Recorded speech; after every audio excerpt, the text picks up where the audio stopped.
हरे कृष्ण दंडवत प्रणाम प्रभु जी। स्टार्ट करिबा।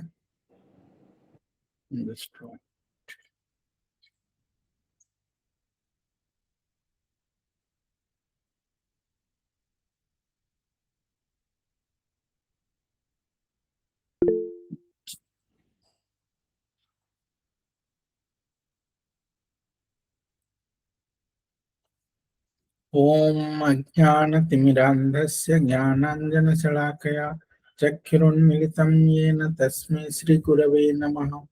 नमो विष्णुपादाय कृष्णपृष्ठाय भूतले श्रीमते गौरगोविन्द स्वामिनिति नामिने नमो विष्णुपादाय कृष्णपृष्ठाय भूतले श्रीमते भक्तिवेदांत स्वामिनिति नामिने नमस्ते सरस्वती देवे गौरवाणी प्रचारिणे निर्विशेष शून्यवादी पाश्चात्य देशतारिणे मूकं करोति वाचालं पंगुं लंघयते गिरिं यत्कृपातमहं वन्दे श्रीगुरुं दीनतारिणे परमानंद माधवं।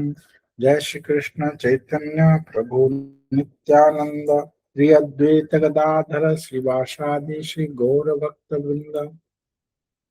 हरे कृष्णा कृष्ण कृष्ण हरे हरे हरे राम राम राम हरे हरे। हरे कृष्णा। मु स्क्रीन टा शेयर कर दोची। आमे श्रीमद् भागवतम पढ़ुचे।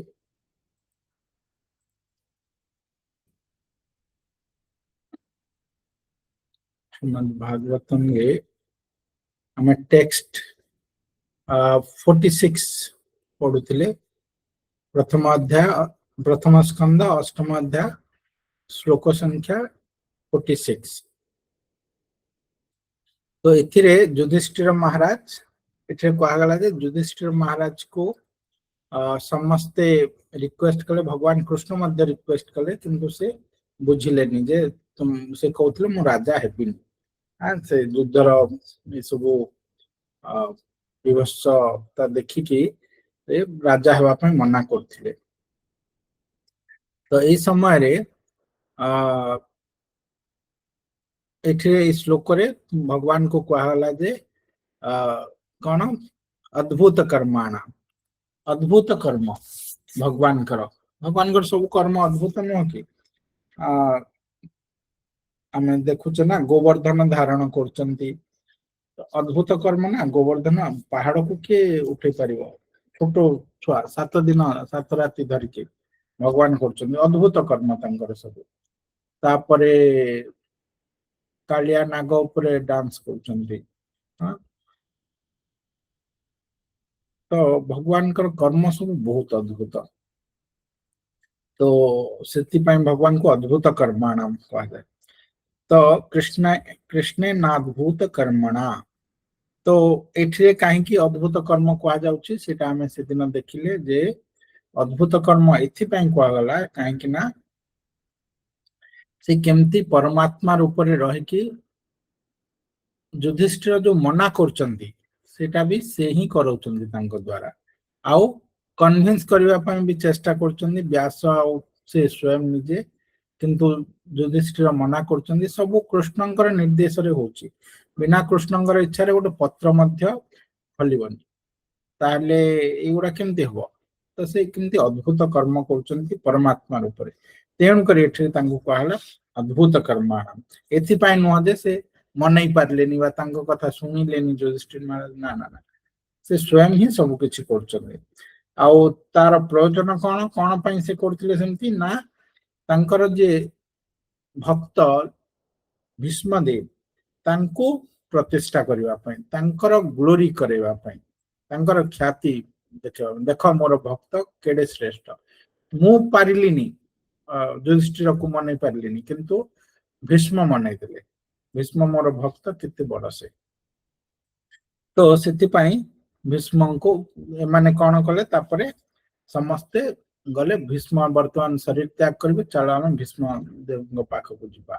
तो समस्त योजना थिला भगवान कृष्णंकर भी समस्त भीष्म देव तांको उपदेश देले से मनै पारिवे युधिष्ठिर को। आम कथा तो मान ना युधिष्ठिर गले समस्ते गले तापरे भीष्मदेव पड़िचंती सरसज्जा पूरा सुखी गले शरीर आ रक्त नहीं सरर सज्जा माने शरीर रे एते सर भेदी जे से आ ग्राउंड को टच करना ग्राउंड ऊपर पड़िचंती किंतु सरर ये सब आड़े सरमय शरीर रे एते सर ताले ब्लड कोठी सब ब्लड निकली जाइए अस्थि आउ चर्म धरिकी शरीर अच्छे किंतु हेले इच्छा मृत्यु तो से जे पर्यंत इच्छा न करेंगे से मृत्यु हेबनी तो भगवान कृष्ण पहुंची आईटा आ गोटे तात्पर्य कौन ना जेहेतु भीष्म वर्तमान शरीर त्याग करेंगे तो से केमती त्याग करेंगे भक्त केमती शरीर टा त्याग करे भक्त भगवान को देखिकी शरीर टा त्याग करे भगवान को आखि आगे रखी भगवान के सामने शरीर त्याग करे श्रील गुरुदेव एग्जाम्पल रे देखले ना नहीं केमती भगवान कर कथा कही कही कीर्तन करे कि शरीर टा छाड़ू भक्त सब बेले सेमतिया तो भीष्मदेव वर्तमान शरीर त्याग करेंगे तो भगवान माने जो कहती जे साधु कौन करे ना भगवान को तार हृदय भितर बांधी देइछि केमिति बांधी ना प्रेमर रज्जुरे प्रेमर रस्सी रे बांधी देइछि तो से जहाँ इच्छा कले सेटा प्रश्न करने को बाध्य साधु वर्तमान भीष्मदेव शरीर त्याग करेंगे तांकर इच्छा कौन भगवान को दर्शन करी दर्शन करी मो शरीर टा छाड़ी इच्छा मृत्यु ना उत्तरायण आसीगला वर्तमान से शरीर छाड़े तो से इच्छा है भगवान को दर्शन करी भगवान बाध्य से जीवाई भगवान आउ कोठी रही पारिबेनी कहीं से बांधिक रखी ना शुद्ध भक्त बांधिक रखी कृष्ण को तो जहाँ चाहब से कृष्ण सेमती नाचे जमती से चाहब गोपी माने कृष्ण को नचौले लवणी देबू बोलिकी लवणी देव तू नाच कृष्ण नाचुले स्वयं भगवान कृष्ण किंतु भक्त प्रेम रे बंधा तो से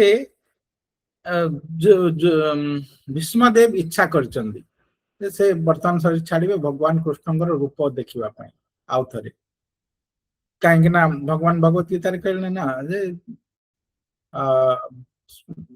कौन से स्मरण मुक्त कलेवरम मते स्मरण करके तार कलेवरटा जे छाड़े जे कलेवर छाड़े मते स्मरण कर शरीर टा त्याग करे से मो पाख को जाए तार आ जन्म मृत्यु ना तो सब भक्त भगवान पाख जावा चाहती तो तेणुकर समस्त भगवान को स्मरण करने चाहती आउ माया को नुह तो भगवान को स्मरण करुचंती भीष्मदेव शरीर छाड़े तो भगवान बाध्य से पहुंचवा भगवान आ उपाय नहीं से समय भगवान थिले ना ये जगत रे लीला करथिले जाके पहुंचबे एबे भगवान ये जगत रे आम दृष्टि रे आगे लीला करना तो आम चाहिए भक्त चाहिए भगवान आसी पहुंचबे अन्य माने देखि पारबेनी किंतु भक्त देखिबो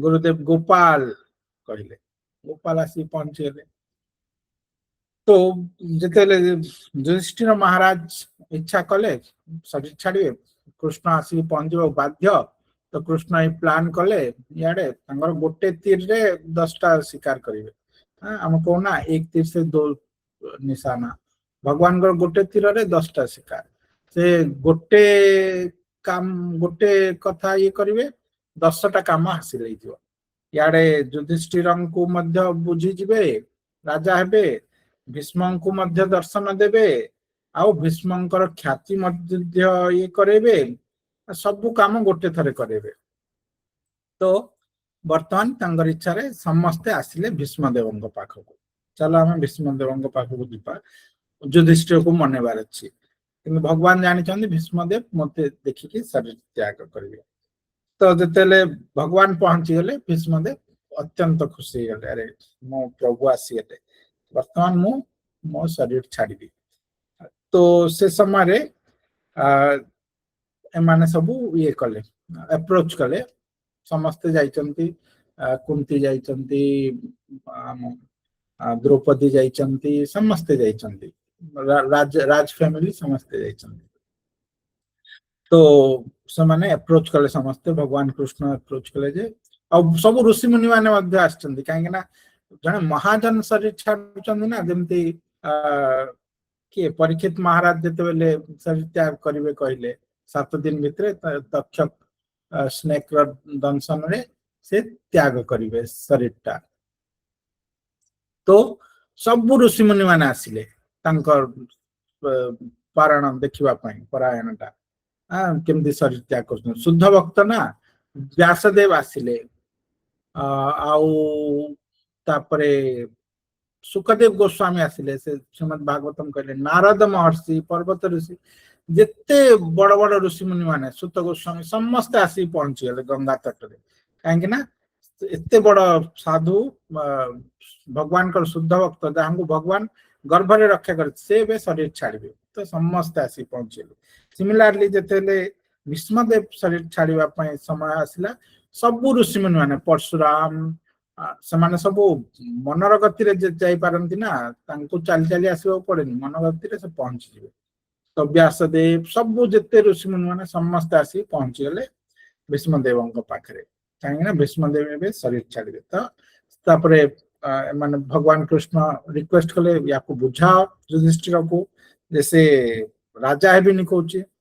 ତାପରେ ଭୀଷ୍ମଦେବ ସେଠି ପ୍ରବଚନ ଦେଇଛନ୍ତି, ମହାଭାରତର ଶାନ୍ତି ପର୍ବ, ଭୀଷ୍ମଙ୍କର ପ୍ରବଚନ ମତେ ମନେ ପଡୁଛି ସେ ଶାନ୍ତି ପର୍ବ। ତ ସେଠି ପ୍ରବଚନ ଦେଇଛନ୍ତି ଯେ ରାଜା କଣ କରିବା କଥା, ଆଉ ପ୍ରକୃତ ଧର୍ମ କଣ, ରାଜାର ଧର୍ମ କଣ, ପ୍ରଜାର ଧର୍ମ କଣ, କେମିତି ଶାସନ କରାଯାଏ, ଜୀବର ଧର୍ମ କଣ, ସବୁ କିଛି ଭୀଷ୍ମଦେବ ପୁରା ଡିଟେଲ୍ସ ରେ ସବୁ ପ୍ରବଚନ ଦେଇଛନ୍ତି। ସେଟା ମହାଭାରତରେ ଲିପିବଦ୍ଧ ଅଛି, ବ୍ୟାସଦେବ ତାକୁ ରଚନା କରିଛନ୍ତି, ଗଣେଶ, ଭଗବାନ ଗଣେଶ ରଚନା କରିଛନ୍ତି। ତ ବ୍ୟାସଦେବ ଭୀଷ୍ମଦେବ ବହୁତ ପ୍ରବଚନ କଲେ, ସେଠିରେ ଶ୍ରେଷ୍ଠ ଧର୍ମ କହିଲେ, ବିଷ୍ଣୁ ସହସ୍ର ନାମ ଆସିଲା ସେଠିରେ, ଭୀଷ୍ମଦେବ କହିଲେ ବିଷ୍ଣୁ ସହସ୍ର ନାମ। ତାପରେ ସେ ସବୁ ଯେତେବେଳେ କହୁଥିଲେ, ତ ମାନେ ତ କ୍ଷତ୍ରିୟ ନା ବାଇ ନେଚର, ବୀରାଙ୍ଗନା ଦ୍ରୌପଦୀ କ୍ଷତ୍ରିୟ ବାଇ ନେଚର। ଏଇ ଗପଟା କହୁଛେ, ଆମେ ଯୋଉ ଇଏ ସେଦିନ ରହିଯାଇଥିଲା, ତ ଦ୍ରୌପଦୀ ବି ଶୁଣୁଛନ୍ତି ଛିଡା ହେଇକି। ଦ୍ରୌପଦୀ ଟିକେ ହସିଲେ, ମୁସ୍କେଇଲେ, ଯେମିତି ଗୋଟେ ଇଏ ଭଳିଆ, ଟିକେ ହସିଦେଲେ। ତ ଏତେ ସିରିୟସ ପ୍ରବଚନ ଦଉଛନ୍ତି ଭୀଷ୍ମଦେବ, ସେ ଯେତେବେଳେ ହସିଲେ, ଭୀଷ୍ମଦେବ ପଚାରିଲେ, ମା ତୁମେ କାହିଁକି ହସିଲ, ମୋର କଥାରେ କାହିଁକି ହସିଲ? ତ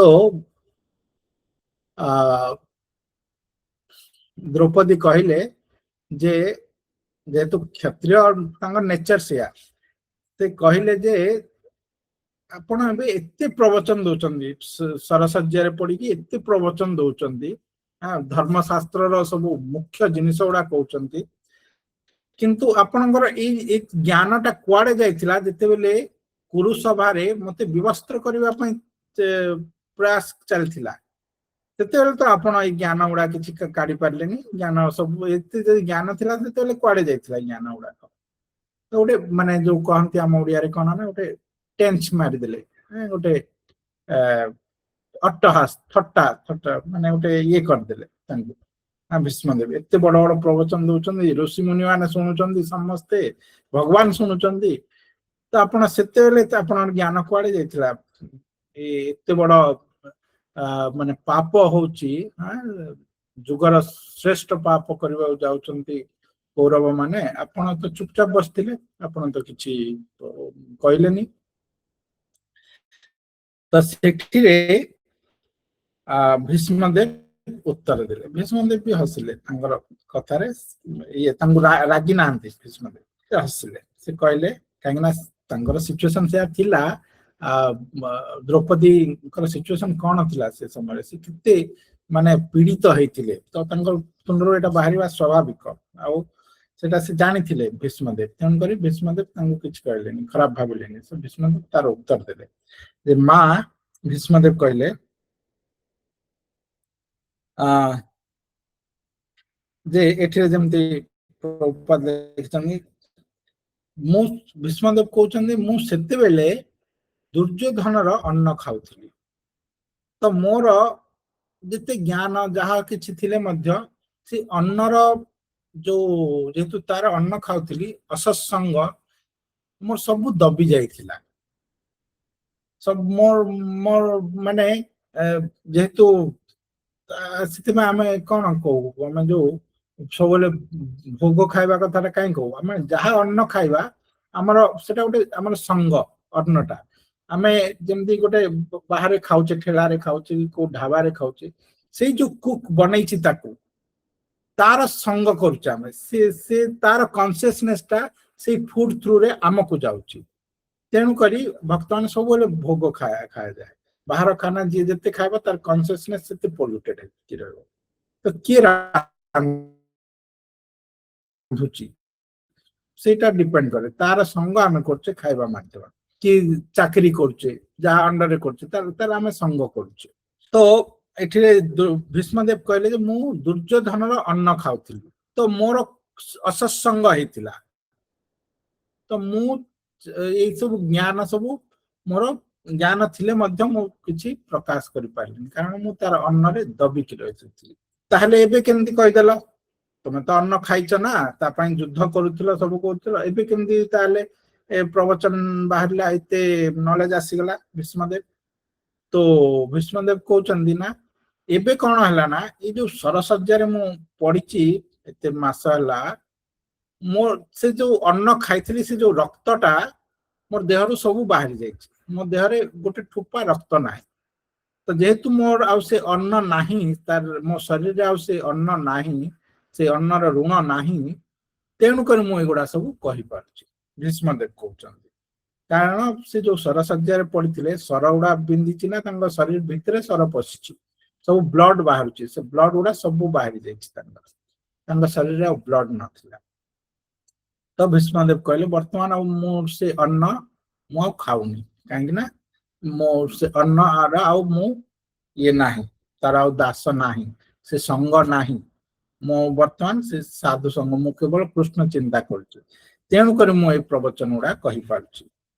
ଆଉ ଏଠିରେ ପ୍ରଭୁପାଦ ଲେଖିଲେ କାରଣ ଦୁର୍ଯ୍ୟୋଧନର ଅନ୍ନ ଖାଇ ସେ ଜୀବନ ଗ୍ରହଣ କରିବାକୁ ବାଧ୍ୟ ହୋଇଥିଲେ।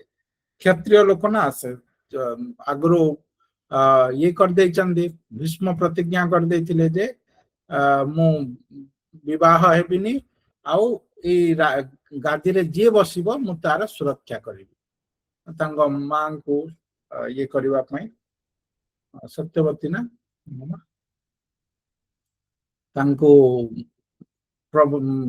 ବଚନ ଟା ଦେଇଥିଲେ, ଭୀଷ୍ମ ପ୍ରତିଜ୍ଞା ଆମେ ଜାଣିଛେ ଯେ ସେ ଅଖଣ୍ଡ ବ୍ରହ୍ମଚାରୀ ରହିବି ବୋଲି କହିଥିଲେ, ସେ ଆଉ କେବେ ବାହା ରହିନାହାନ୍ତି, ଆଉ ତାପରେ ରକ୍ଷା କରିବି ଏଇ ସିଂହାସନକୁ ବୋଲି କହିଥିଲେ। ତେଣୁକରି ସେ କୌରବ ମାନଙ୍କ ପକ୍ଷରେ ରହିକି ଯୁଦ୍ଧ କଲେ, ଯଦିଓ ସେ ଚାହୁଁନଥିଲେ, ସେ ପାଣ୍ଡବ ମାନଙ୍କୁ ବିଜୟ ଚାହୁଁଥିଲେ, କିନ୍ତୁ ଯୁଦ୍ଧ କଲେ ପାଣ୍ଡବ ଏଗେନଷ୍ଟରେ, କାହିଁକି ନା ସେ ପ୍ରତିଜ୍ଞା କରିଛନ୍ତି, ପ୍ରତିଜ୍ଞା ଟା ରକ୍ଷା କରୁଛନ୍ତି।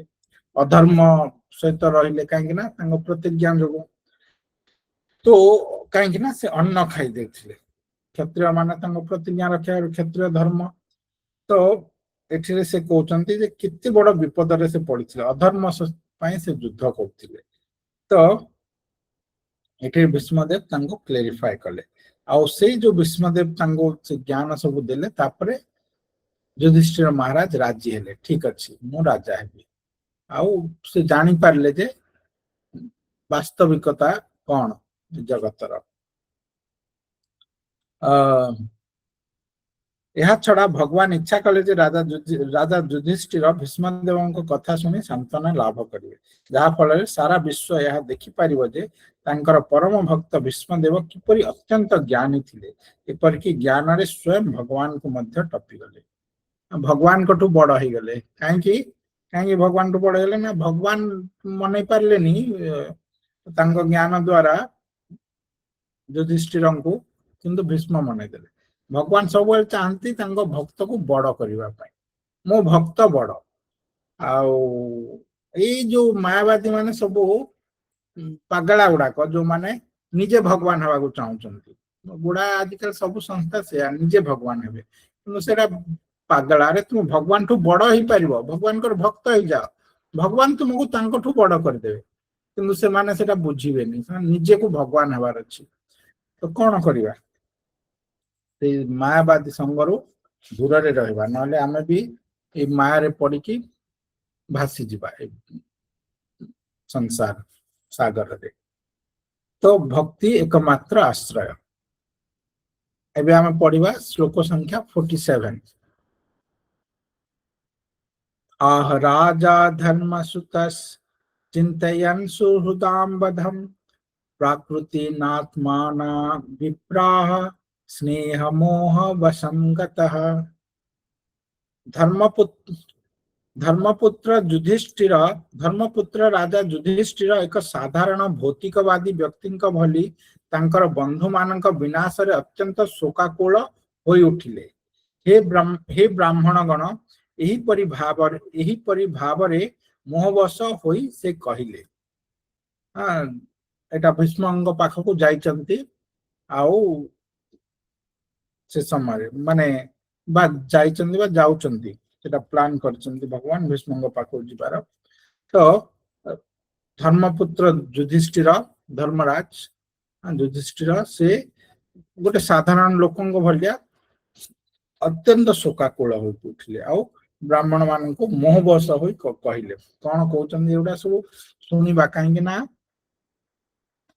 एगुड़ाक आमर जो मोह लगी ना से मोह को काटिबा पई भागवतम टा कौन छिंदंती सर्वग्रंथि ना आम हृदय ग्रंथि गुड़ा जो हृदय रे अठा लगी मोहर अठा मु आ मोर अठा से गुड़ा बहुत कठिन से गुड़ा जीवनी यही जो प्रवचन गुड़ा आम शुणा भागवतम शुणा श्रवण करवा यही जो अठाटा से छाड़ो धीरे धीरे स्लैकन हे आमको छाड़ो आम आत्माटा बाहरी पार नहले आम बाहरी पार तो ये राजा युधिष्ठिर धर्मपुत्र धर्मराज से पुणी मोहरे पड़ जा मोर ये पड़ जा शोकाकुल हो जाइछन्ती से केते शोक करछन्ती जे एते लोक मरिगले निज ज्ञाति कुटुंब सब मरिगले से शोकपूर्ण जे मोहरे पड़िछन्ती तो तांकर मोह को खंडन करा होची तो हमर मोह भी खंडित हेबो एई प्रोसेस रे जे आमे जिता भावार्थ श्रील प्रभुपाद की जय जदियो एक साधारण व्यक्ति भली राजा युधिष्ठिर दुखाभिभूत हेबार नुहे तथापि से दुखाभिभूत होई पड़िले कारण ताहा भगवान कर इच्छा जेपरि अर्जुन मोहवश होई विषादित होई पड़िथिले जे प्रकृत रे ज्ञानी व्यक्ति से देखि पारे एवं से भल भाव जाने जे जीव शरीर नुहे कि मन नुहे से भौतिक धारणार बहु ऊर्ध्वरे साधारण लोक शरीर संपर्क रे ही हिंसा एवं अहिंसा कथा भावे किंतु ताहा एक प्रकार मोह निजर धंदा अनुजाई प्रत्येक कर्तव्य करने को बाध्य जे क्षत्रिय से किछि विचार न करी अर्थात प्रतिपक्ष रे केउ माने अछंती से विचार न करी यथार्थ उद्देश्य साधन निमित्त युद्ध करने को बाध्य ए प्रकार कर्तव्य साधन समय रे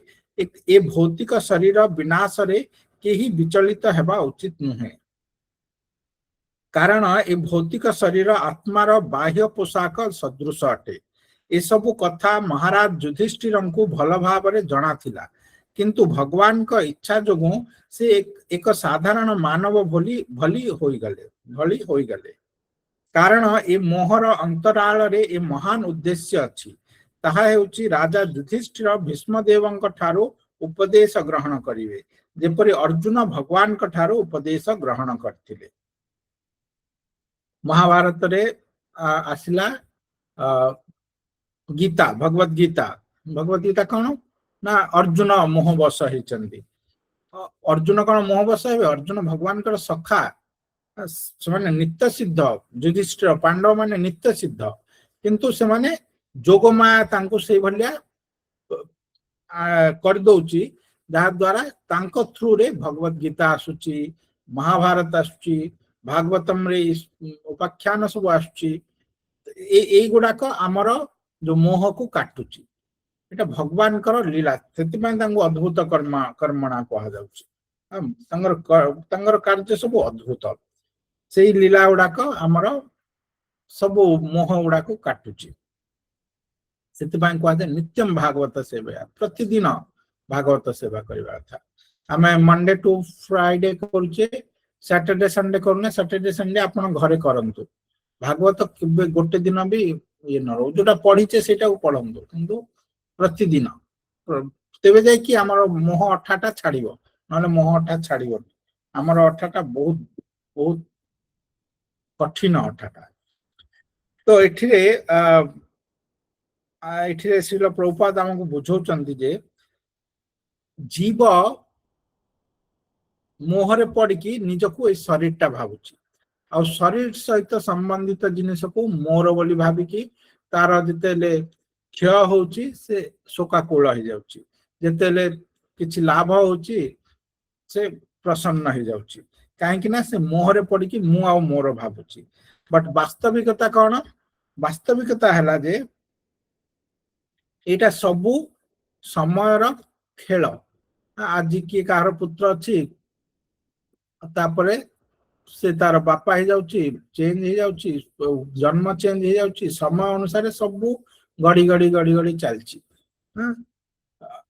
केते बेले युद्ध आछी केते बेले मरुड़ी आछी केते बेले बन्या आछी केते बेले कोविड आछी केते बेले कोन आछी सब बेले समय प्रकृतिटा चलीची आमे सेतिरे भाबुचे जे मु आ मोर एटा मु दुख पाइली ए समय कोविड आसीगला एटा न हितले कोविड न आसले मु एते बड़ लोक हो जाइथांती माने समस्त मु आ मोर भाबी कि आमे एटा भूली जाउचे जे आमे गोटे जीव ए जो प्रकृति कृष्णंगर इच्छा एगुडा स्वतंत्र माने चालिबे आमे वास्तव रे सेतिरे अटैच हेबा कथा नुह किंतु आमे सेटा को भूली जाउचे काहे कि ना मोहरे पड़ जाइछे आमे भाबुचे मु आ मोर एठिरे स्वयं धर्मर राजा जमराज का पुत्र ना युधिष्ठिर महाराज धर्मराज तांकरी अंश से मोहरे पड़ जाइछंती एते जो मृत शरीर निजर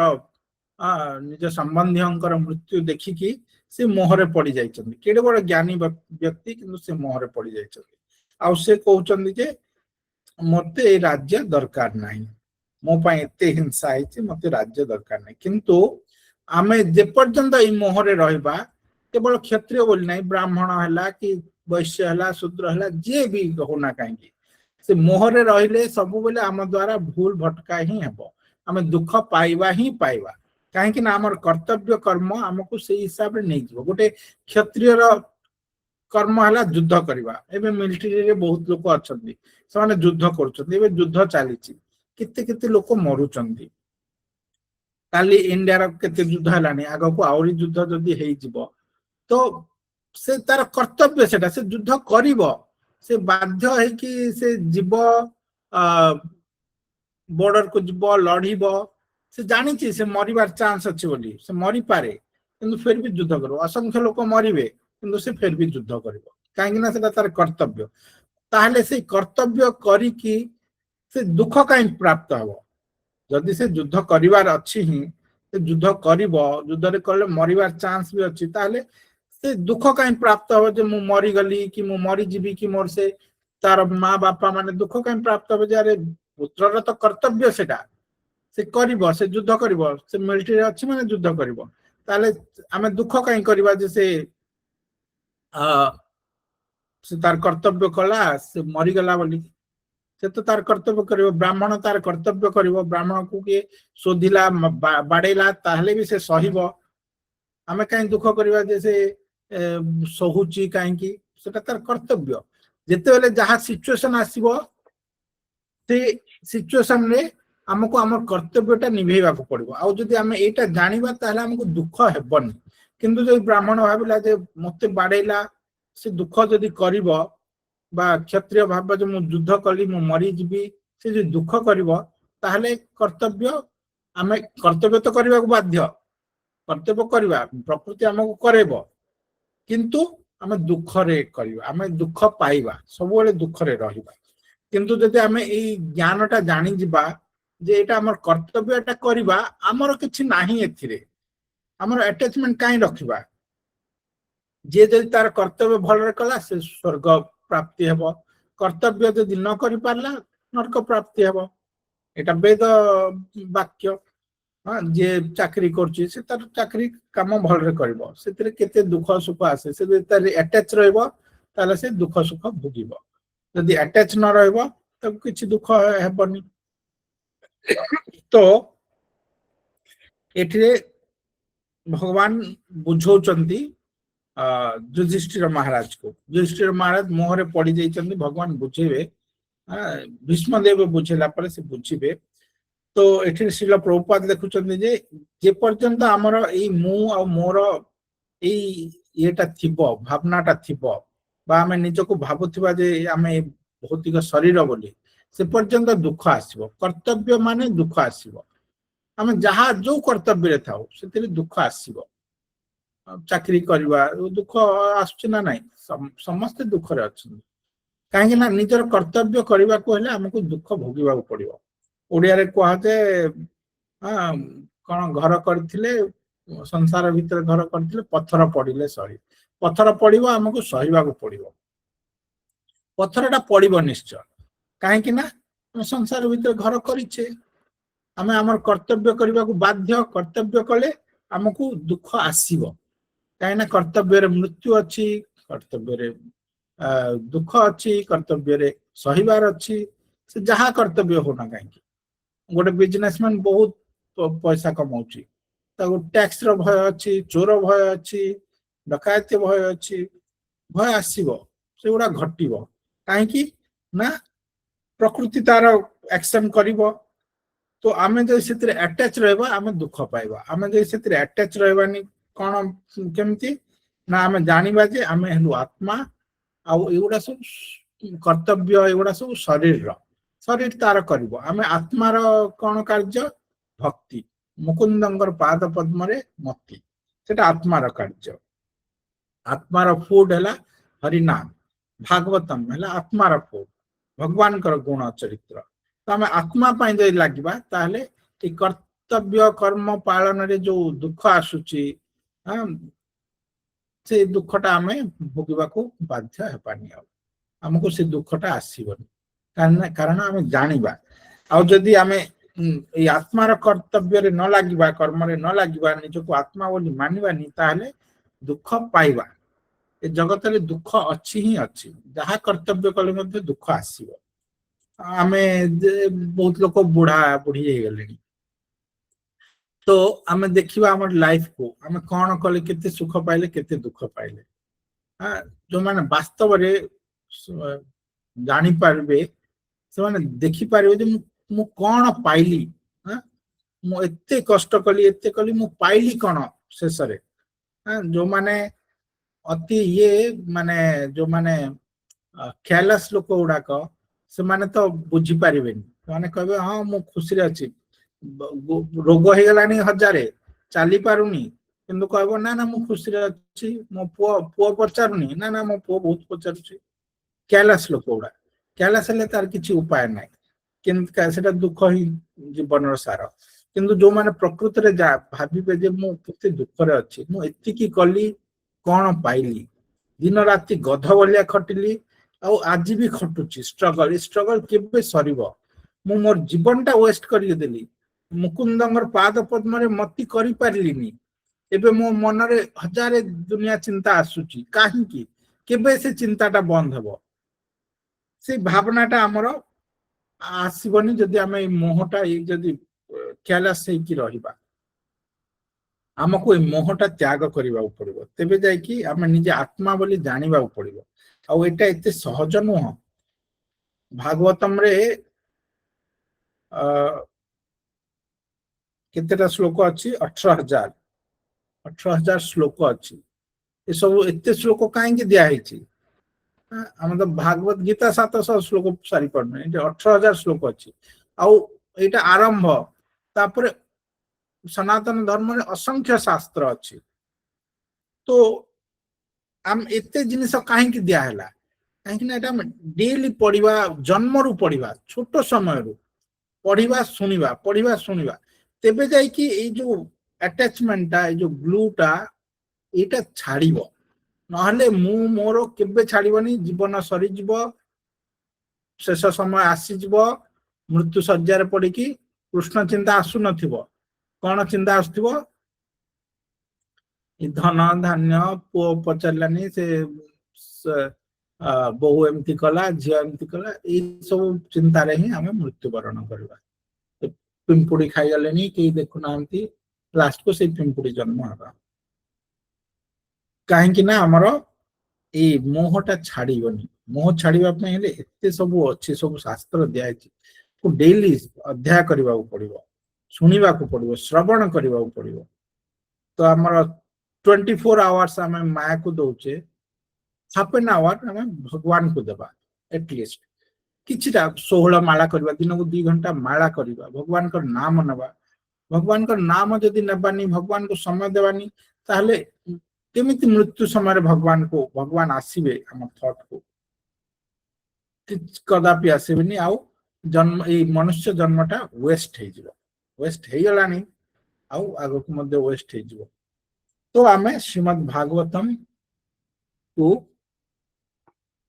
सीरियसली आमे श्रवण करिवा at least half an hour daily आमे करिवा तो हम समय हे जाइछि और समय देखुनी तो आसंता काली आमे 48 नंबर श्लोक पढ़िवा जे केमती से कौन कहले युधिष्ठिर महाराज शोकाकुल है कि कौन कहउचंदी कौन सब समाधान आसुची सब पढ़िवा कार कौन प्रश्न अछि कि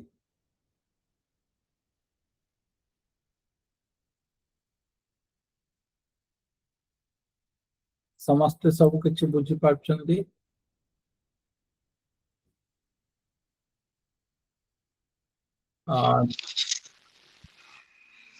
आज्ञा हरे कृष्ण प्रभु धन्यवाद प्रणाम धन्यवाद यस प्रभु जी बहुत क्लियरली सिंपली बुझेले तो बुझे आज्ञा आउ किछि प्रश्न अछि आमको श्रवण करने पड़ो साधु शास्त्र आम जहाँ शुणुचे ताको रिपीट करवा आम जदि आचार्य शुणी पार बहुत भल न शुणी पारुचे तो एटलिस्ट आम जहाँ शुणुचे जहाँ को रिपीट होचे से गुड़ा शुणा बट प्रतिदिन शुणा मेसेज आसी जाज्ञासिनी माताजी आपन किछि प्रश्न अछि कि हरे कृष्ण प्रभु जी प्रणाम नाइ प्रभु जी बुझियो आज्ञा ठीक अच्छे आज ताले हमर समय हो जाइछि हम काली नेक्स्ट श्लोकटा सुनिबा आउ सीरियसली ताकू लाइफ रे अप्लाई करबा ताकू मनन करबा सोइला समय रे दिन बेला जे भगवान कृष्ण कौन कहउचंती भागवतम कौन कहउचंती सब मन भितर आणुथिबा तो हमर से संगटा रहबो भागवत संगटा रहबो हरे कृष्ण वंशकल्पतरुभ्यश्च कृपा सिन्धुभ्यः च पतितानां पावनेभ्यो वैष्णवेभ्यो नमो नमः अनंत कोटि वैष्णव वृंद की जय श्रील प्रभुपाद महाराज की जय श्रील गुरुदेव की जय निताय गौर प्रेमानंदे हरि बोल हरे कृष्ण।